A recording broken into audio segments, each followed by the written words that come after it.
Greetings, friends, and welcome to this episode with my friend, colleague, historian, Professor John Roth. John, it's great to have you with us today on A Church Dismantled, A Kingdom Restored, and really excited to hear about this new venture you're in, Anabaptist at 500. So why don't you go ahead and introduce yourself a bit and how you've been steered in this direction, and tell us more about this project. It sounds really, really exciting. Well, thank you, Conrad. It's an honor to be part of this podcast. And I am excited about describing a little bit about what's going on. I have for many years been a professor of history at Goshen College. In fact, for 36 years, I have been blessed with that responsibility of teaching in the history department here. But along the way, I have also been deeply interested in the global church. So I've had involvements with Mennonite World Conference. About 10 or 12 years ago, I started something called the Institute for the Study of Global Christianity because my interests were shifting towards the rapid growth of the Anabaptist movement outside of Europe and North America. You've been also interested in that movement as well. And I've been part of the ecumenical conversations. And so my vocation up until this point has been shaped by teaching with a specialty in Anabaptist history, by an interest in the global church, by an interest in the Christian church broadly defined. And this new project, initiated by Menno Media, which is the publishing arm of Mennonite Church USA and Mennonite Church Canada.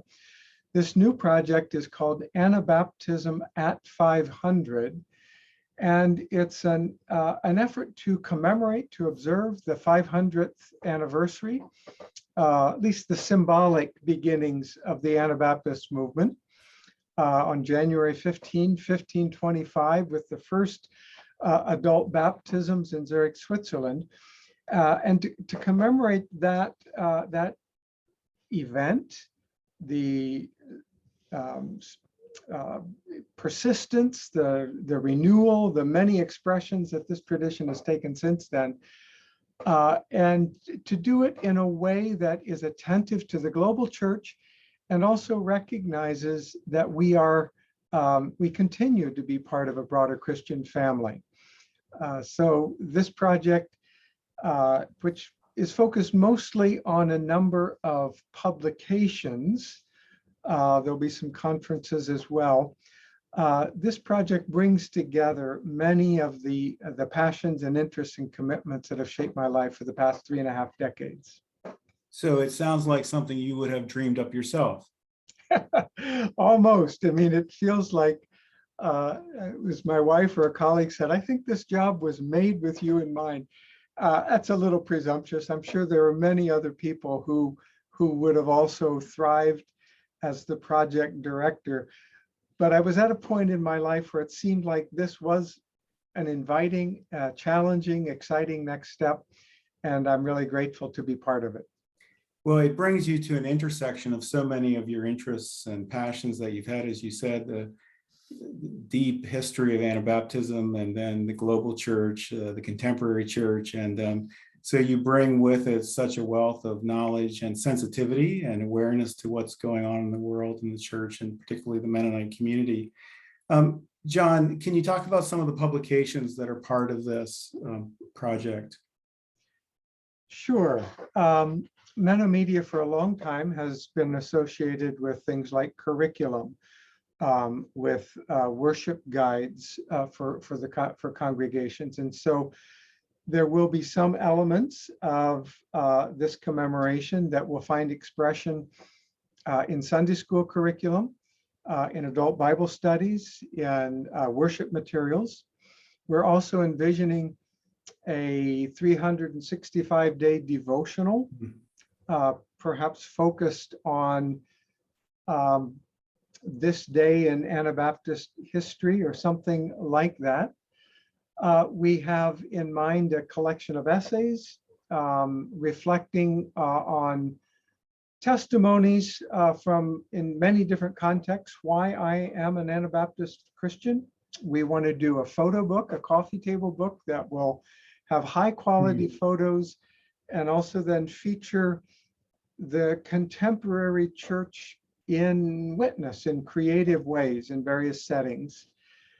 But the heart of the project, in many ways, the biggest task ahead is an Anabaptist Bible in which we imagine and are taking steps to make possible that 500 study groups in Anabaptist Mennonite faith communities around the world will gather around portions of Scripture, reflect on them, generate reactions, commentary, reflections on the Scriptures they're reading, which we'll compile, and then we'll, in the process of creating an Anabaptist Bible that will include that kind of midrash, that kind of collective reflection on the text from a wide diversity of, in many cases, ordinary people who are gathered around Scripture seeking something, a fresh word. And we hope that this will both reflect an Anabaptist hermeneutic, but also invite new generations as they read Scripture and encounter those marginal notes to be pulled into a continual, an ongoing conversation around Scripture. So the Anabaptist Bible, in many ways, is the anchor project for Anabaptism at 500. John, that's really exciting. And I'm thrilled to hear it's about that the Bible is kind of the centerpiece of that. I read somewhere a description of it, and it sounded like a bit of a shift to me, and maybe it's just my ear, but it sounded like there was an emphasis on the Old Testament in a way that perhaps as Anabaptists, some of us haven't regarded the Old Testament as, I don't know, as important or as authoritative, or somehow in seeing the Scripture through Jesus, it's focused us on the New Testament. Can you talk about that? Why that needed to be said or was part of this description? Well, I think, as with many Christians, Anabaptists around the world would say that the fullest revelation of who God is and what God desires for the world is found in the person of Jesus Christ, that the incarnation of God in Jesus is the fullest expression of God's will and purposes for the world. And that clearly is at the heart of this project. And yet we know that Jesus also was a reader of Scripture, and he quoted from Scripture. He assumed that Scripture had authority, and the Scripture that he and the early church had at their disposal were the Hebrew Scriptures, the Scriptures from the long and deep tradition out of which Jesus and the Christian tradition emerged. And so what Christians call the Old Testament or Hebrew Scriptures are an essential part of the unfolding narrative of God's work, God's purposes in history. And in a really significant way, the incarnation, that is the Word made flesh, is part of the story of creation itself. And we want to assume in this project that God at work in history in God's people in the Old Testament, given a new insight in the person of Jesus, but it's one story. It's a continuous story, a story that we are a part of. And so the Old Testament has to be an important part of this project. I think I particularly fixated on that, John, or fixed on that because of, as I mentioned earlier, my work right now with Walter Brueggemann, who's an Old Testament theologian and has lived his life in the Old Testament, even though he clearly sees Jesus in the line of the prophetic and the prophets of the Old Testament. And so I've come to a keener kind of interest and awareness of how rich that is, and And so I was delighted to see that. And of course, you and I know from some of our research in the global South that the Old Testament, the story of Exodus, the deliverance, these are critical pieces of scripture, parts of scripture to those who are experiencing persecution or poverty. The civil rights movement, for example, the same. So I'm just delighted to hear that. No, absolutely. I mean, as you know, there are many ways of reading scripture, and sometimes in our attempt to affirm a Christocentric reading of scripture, we can give the Old Testament short shrift. But I want to or only look in the Old Testament for those things that jump ahead or to the New Testament.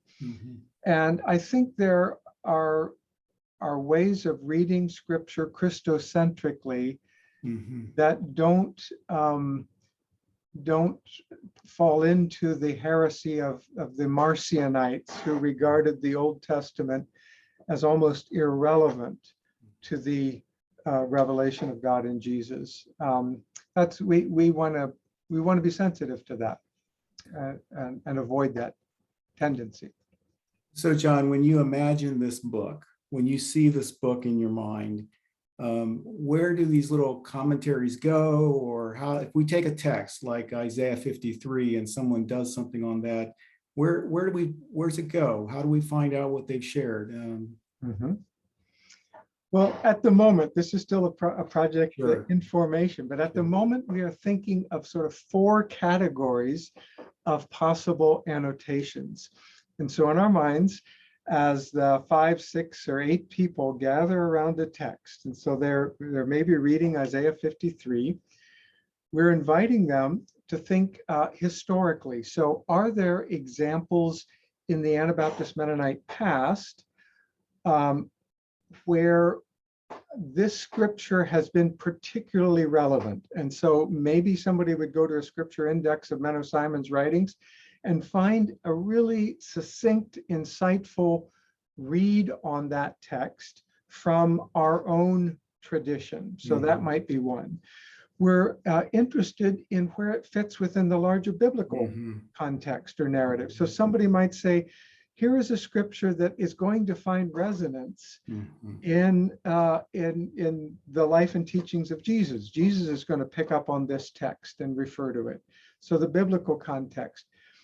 We hope that people will read it in their own contemporary context and say, here is an example of where in the world in which I live right now, this text seems to speak to our times. And then we want a personal, or the questions that it raises. So what does this mean for your faith? So we have these 4 categories. We don't know, we can't determine the outcomes ahead of time, but we hope that those provide a helpful framework for a 50 to 150 word response that we hope will continue the conversation. It sounds like a massive project, John. Logistically, it's daunting. We have tested it enough to have a sense that our system works if people are ready to do it. And frankly, the energy and excitement that we've been hearing about the project already makes me think that we're going to get 500 groups to participate. That I think people will see this as a once in a 500-year opportunity to read scripture together and to be part of the shaping of a next generation of Anabaptist Mennonite history. At least that's what we're hoping. Will people be assigned a passage, John? Groups that want to participate can go to a website, and we're still creating that. But if you do a search for Menno Media Anabaptism at 500, by the time this podcast goes live, I think that should bring you to a website. And there you can register. When you register, we will assign you 3 scriptures, an Old Testament scripture, a New Testament scripture, and then probably something from the Psalms or Proverbs. So actually 2 Old Testament and a New Testament scripture. So we have divided the Bible into 500 segments that we will assign and then give you instructions and a framework that we hope will make it easy, enjoyable, stimulating, exciting as you carry out then the Bible study and the responses. So John, does an individual sign up or does a group sign up? We would like the group, we would like for congregations to have identified a group. So the sign up will be by a representative of the group, but we would like them to name the group participants and be ready to go with that at the point that they sign up. And will you be watching for representation globally? How's that working? Yes, this is a challenge, of course, because in some ways we are crowdsourcing this project, and there is an inevitable unknown as to who will find this to be of interest. But we are taking special effort to reach out to the racial minority congregations in North America. And we are announcing the project, and we'll have brochures and ways of inviting groups who are represented at Mennonite World Conference, which is coming up in July, to also be involved. And so we're hoping that groups, right now we're set up for English, Spanish, and French. So we hope that groups for whom those languages are the mother tongue, the easiest languages to work in, that they would feel free to share in those languages. John, is there a social media component to this in any way? Will there be interactive afterwards, or what? Any thoughts about that?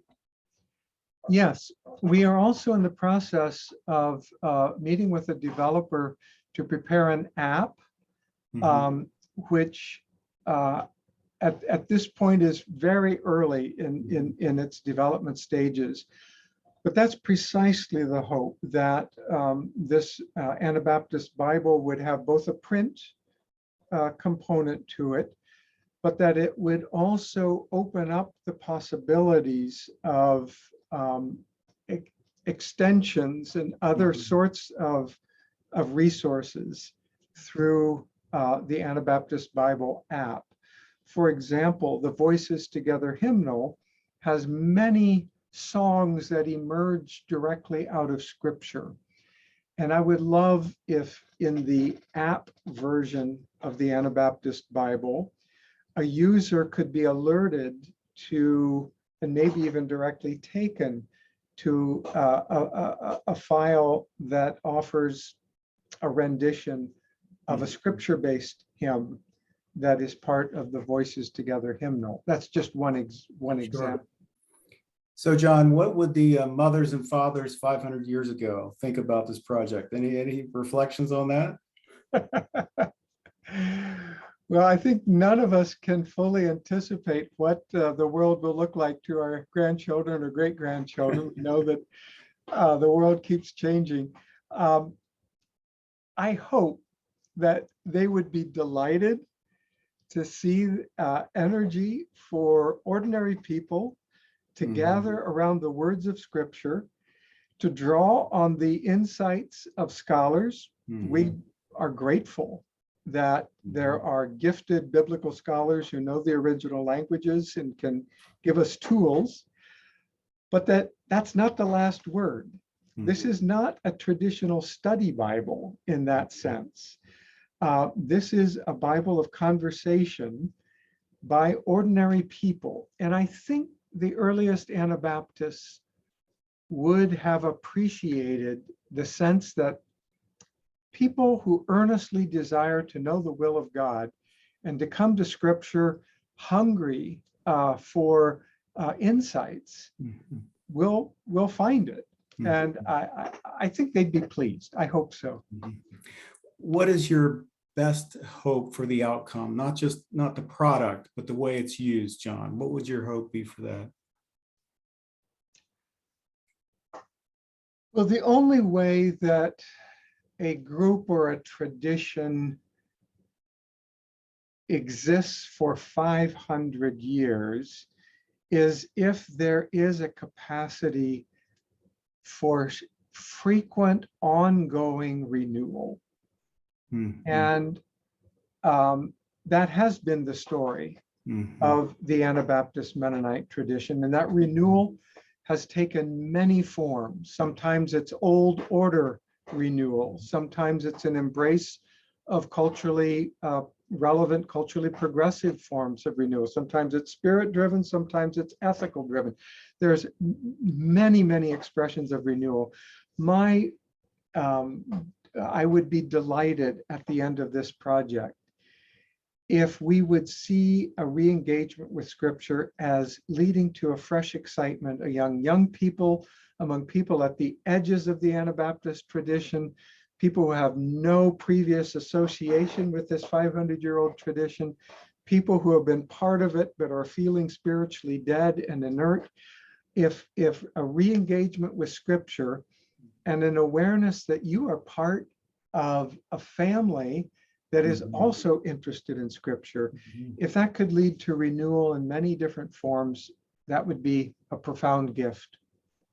John, I love that vision, because I can't help but where I'm working right now, but as I listen to, again, Walter Brueggemann talk about the text and the high view he has of the text and of the God of the text, and here you articulate that the way you did, and then the kind of, the way you've established this as a kind of exegetic methodology, as it were, where you bring in the history and you lay over the cultural, sociological experience, the personal experience, what's going on in the text.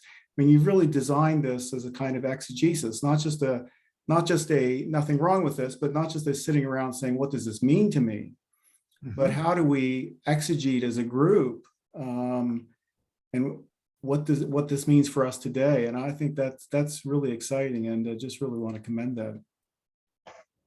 Thank you. That's our hope. You sometimes the best laid plans take you in directions that you didn't anticipate. And so we'll see. But right now, that's exactly what our vision is.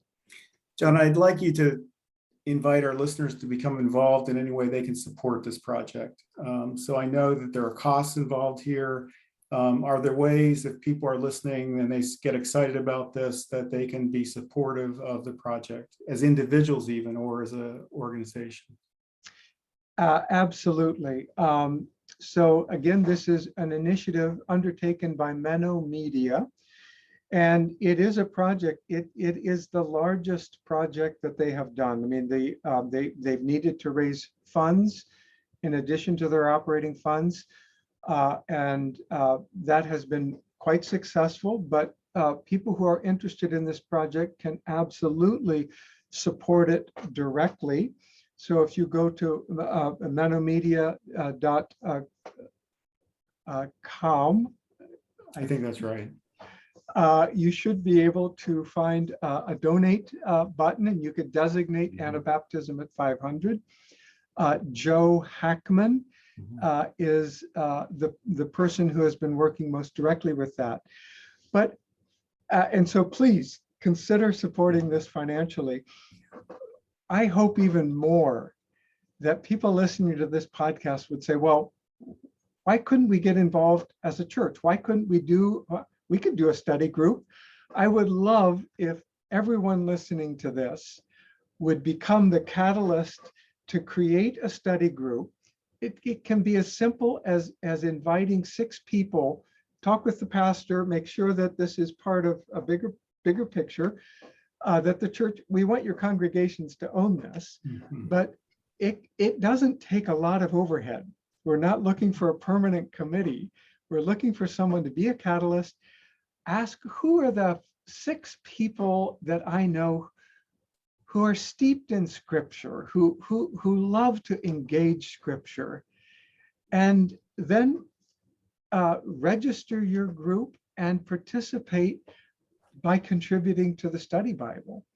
And then watch for the products when they start to arrive. 3 years from now, we hope in May to have 6 or 7 or 8, even before that. We hope in 2024 already, some of these will come out.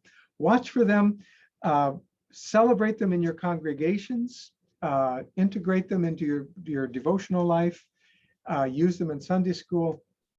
We think it's a rare opportunity to engage in a reflection on a tradition that no denomination owns. This is not MC USA, it's not MC Canada.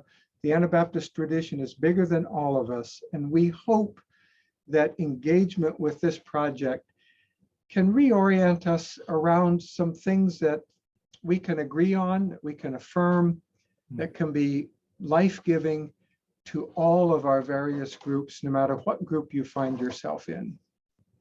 John, I have one final question. Well, maybe two. First one is, I'd love to check back in with you in 6 months and see how this is going. Let's do it. Just do an update every 6 months for the next 3 years. I think that would be fun for our listeners, and I'd love to hear how it's going. A lot of my listeners are not Anabaptists, and so in terms of what this offers them in their tradition, what is it that Anabaptists you anticipate bring to this that might be different than those in the Lutheran tradition or other Protestant or evangelical traditions? Right. About 10 years ago, when the Lutherans were gearing up to celebrate their 500th commemoration in 2017, so 1517, Luther nailed his 95 Theses. The Evangelical Lutheran Church in America embarked on a project to create a Lutheran study Bible, which I was immediately attracted to. I thought, okay, that's an interesting project and it's an important project. I bought one, I've worked with it, and I've been blessed by it. So when we started this project, I called the editor at Fortress Press, Scott Tunseth, who I'd worked with in some other projects, and said, well, we're interested in this, how do we do it? He said, it really is not that hard. You just look for the 66 best biblical scholars and you assign them a book and you give them a deadline and you let that happen. And I said, okay, that's interesting. And I've appreciated the outcome of that approach. But our tradition works a little bit differently. And there is real merit in this Lutheran study Bible. I deeply appreciate it. There's a Catholic study Bible. But I think if you are if you don't identify immediately with the Anabaptist tradition, if you check out this Anabaptist Bible, I think you are going to have something that is different from the other study Bibles that are already on your shelf. You may find it odd. It may seem strange that we entrust the reading of Scripture to people who may bring different perspectives to it. Then there may be internal tensions in how our readers are going to engage Scripture. And I'd say we are ready to live with a certain amount of that ongoing conversational quality. And it reflects, I think, some of the best of the Anabaptist tradition, that each age remains open to a fresh movement of the Spirit. And that's found in conversation with each other as well as in prayer and in study. John, I'm really excited about this project. And one thought that I had is how interesting 500 years later that you really do have this different cultural theological expression of these two Bibles, because the Pietist movement in Germany and Prussia comes out of this reaction against the scholasticism of the Lutherans, and then you have the Anabaptists here who are saying it's of the people. We're not going to do it the high scholastic way. Both have their value, but there are these differences that remain with us 500 years later. So it's really interesting.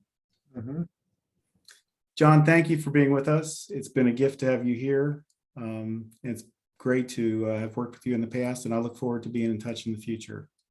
Blessings to you. Thanks, Conrad. I appreciate this very much. And do check back. I hope to have updates as this project moves forward. We will. Thank you, John. Bye-bye. Bye-bye.